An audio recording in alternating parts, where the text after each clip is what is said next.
ഈ ചേലക്കരയിൽ എങ്ങനെയാണ് പോളിംഗ് സാമഗ്രികളുടെ വിതരണം എങ്ങനെ നടക്കുന്നു? ആരംഭിച്ചോ? അവിടുത്തെ മൊത്തത്തിൽ എങ്ങനെയാണ് വിവരങ്ങൾ, വിശേഷങ്ങളൊക്കെ?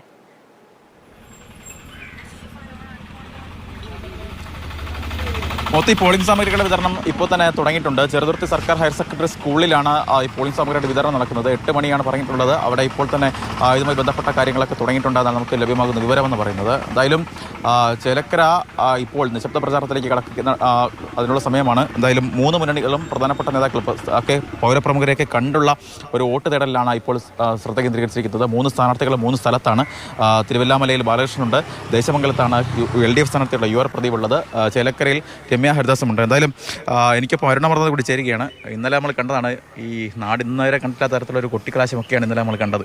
അതെ, നമ്മൾ ഇത്രയും ദിവസം ഈ ഗ്രാമങ്ങളിലൂടെയൊക്കെ വാഴാലിക്കാവിലും പാഞ്ഞാളിലും ഒക്കെ നടക്കുമ്പോൾ ഒരു ശാന്തതയായിരുന്നു. പക്ഷെ അതിൽ വിപരീതമായാണ് ചേലക്കരയ്ക്ക് എന്തൊക്കെയോ ഉള്ളു തിളയ്ക്കുന്നുണ്ടെന്ന് പറയാനുള്ള രീതിയിലുള്ള കൊട്ടിക്കലാശം കണ്ടു. എങ്കിലും ഈ ഒരു ഗ്രാമീണ സൗന്ദര്യം, ഈ ഒരു ശാന്തതയിൽ നിന്നുകൊണ്ട് തന്നെ ഇപ്പോഴും നിശബ്ദ പ്രചാരണം തുടരുമ്പോൾ പല ഉള്ളു തിളയ്ക്കുന്ന ഒരു രാഷ്ട്രീയം തന്നെയുണ്ട്. വികസനം ആണ് ഇവിടുത്തെ പ്രധാന ചർച്ച. പാലക്കാടൊക്കെ രാഷ്ട്രീയ വിവാദങ്ങളായിരുന്നു.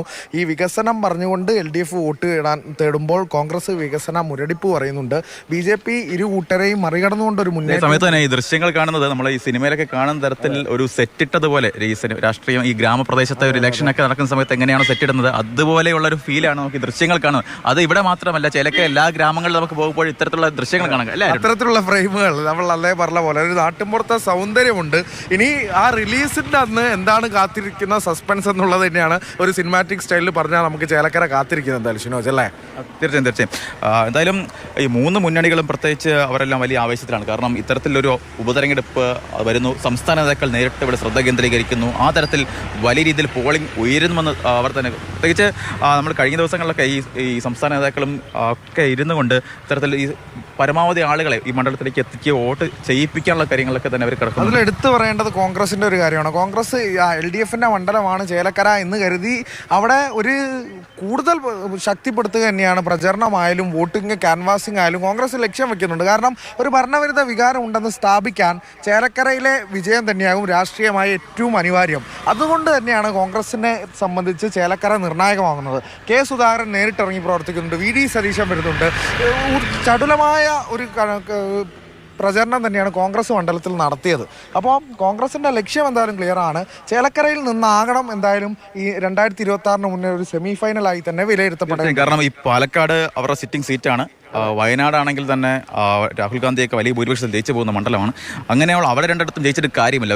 ഇതൊരു ഭരണവിരുദ്ധ വികാരം ഈ സംസ്ഥാനത്ത് ഉണ്ട് എന്ന് അറിയിക്കണമെങ്കിൽ അത് ചേലക്കര തിരിച്ചു പിടിച്ചിട്ടാകണം എന്ന് കോൺഗ്രസിന് കൃത്യമായൊരു പ്ലാനുണ്ട്. അതുകൊണ്ട് തന്നെയാണ് ചേലക്കരയിൽ വലിയ രീതിയിലുള്ള പ്ലാന്. അതായത് രാധാകൃഷ്ണൻ ജയിച്ച് പിറ്റേ ദിവസം മുതൽ കോൺഗ്രസ് ഇവിടെ പ്രചാരണം തുടങ്ങിയതാണ്.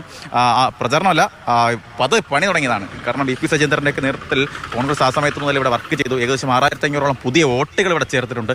ആ രീതിയിലൊക്കെ വലിയ രീതിയിൽ പ്രവർത്തനം കോൺഗ്രസിൻ്റെ ഭാഗത്തുനിന്നുണ്ടായി. എന്തായാലും LDFും തീരെ മോശമൊന്നുമല്ല. കാരണം അവരുടെ സംഘടന എന്ന് പറയുന്നത് ആ രീതിയിൽ യന്ത്രം പോലെ പ്രവർത്തിക്കുന്ന സംഘടന LDFിന് ഇവിടെ ഉണ്ട്. മാത്രമല്ല ഉറച്ച ഇടതുപക്ഷ വോട്ടുകളുള്ള മണ്ഡലം കൂടിയാണ്. അത് LDFിന്റെ പ്രവർത്തനത്തെക്കാൾ ഈ UDFിന്റെ പ്രവർത്തനം നമ്മൾ പറഞ്ഞു. അവിടെ LDFിന്റെ പ്രവർത്തനത്തെക്കാൾ LDFിന്റെ ഒന്നാമത്തെ പോയിന്റ് എന്ന് പറയുന്നത് UR പ്രദീപ് എന്ന സ്ഥാനാർത്ഥിയാണ്. K. രാധാകൃഷ്ണനേക്കാൾ ഒരുപക്ഷെ ഈ ആളുകളൊക്കെ പറയുന്ന ജനകീയ മുഖം എന്നൊക്കെ ആളുകൾ നിന്ന് നമുക്ക് കിട്ടിയ പ്രതികരണമാണ്. അത്തരത്തിൽ UR പ്രദീപിൻ്റെ ആ ഒരു സൗമ്യ മുഖം അല്ലെങ്കിൽ ഒരു ജനകീയത തന്നെയാണ് LDFിൻ്റെ ആയുധം. ഈ നേതാക്കളൊക്കെ പ്രസംഗിക്കുമ്പോഴും പറയുന്നത്, മുതിർന്ന നേതാക്കളൊക്കെ അത് ഹൈലൈറ്റ് ചെയ്ത് വെക്കുന്നുണ്ട്. മാത്രമല്ല നമ്മൾ ഈ പ്രദീപമായൊക്കെ പല സമയത്ത് സംസാരിക്കുന്ന സമയത്ത് നമ്മൾ ഇടപെടുന്ന സമയത്ത് തന്നെ നമുക്ക് മനസ്സിലാകുന്നുണ്ട് പ്രദീപ് എങ്ങനെയാണ് എന്നൊക്കെ. അതായത് K. രാധാകൃഷ്ണൻ ഒരുപക്ഷെ പാർട്ടിക്ക് ഉള്ളിലായിരിക്കും കൂടുതൽ ജനകീയൻ, പക്ഷേ പ്രദീപ് നാട്ടിൽ വളരെയധികം ജനകീയനാണ്. എന്തായാലും ഇവിടുത്തെ തെരഞ്ഞെടുപ്പും പ്രദീപ് വേഴ്സസ് ഈ UDFിന്റെ സംഘടന പ്രവർത്തനമായിരിക്കും എന്ന് തോന്നുന്നു അല്ലേ? പലപ്പോഴും നമുക്ക് പല കാര്യങ്ങളും നമ്മൾ കേട്ട കാര്യങ്ങളൊക്കെ ചിലവിലും അറിയാം. പല ആളുകളും പറയുന്നുണ്ട് ഒരു ആശങ്കയിലൊക്കെ ആർക്ക് വോട്ട് ചെയ്യണമെന്ന് പറയില്ല, പക്ഷേ പ്രദീപേട്ടന് വോട്ട് കൊടുക്കാതെ എങ്ങനെയാ എന്നൊക്കെ പറഞ്ഞു വെക്കുന്ന ആളുകളെയൊക്കെ പലപ്പോഴും നമ്മൾ കണ്ടിട്ടുണ്ട്. അതിനെ മറികടക്കാനാണ് ഊർജിതമായ പ്രചരണം എന്തായാലും കോൺഗ്രസ് നടത്തുന്നത്. വീടുകൾ ഏതായാലും ഇനി ഈ ഒരു പകലും രാത്രിയും മാത്രമാണ് ബാക്കിയുള്ളത് പോളിംഗ് ബൂത്തിലേക്ക് ചേലക്കര എത്താൻ.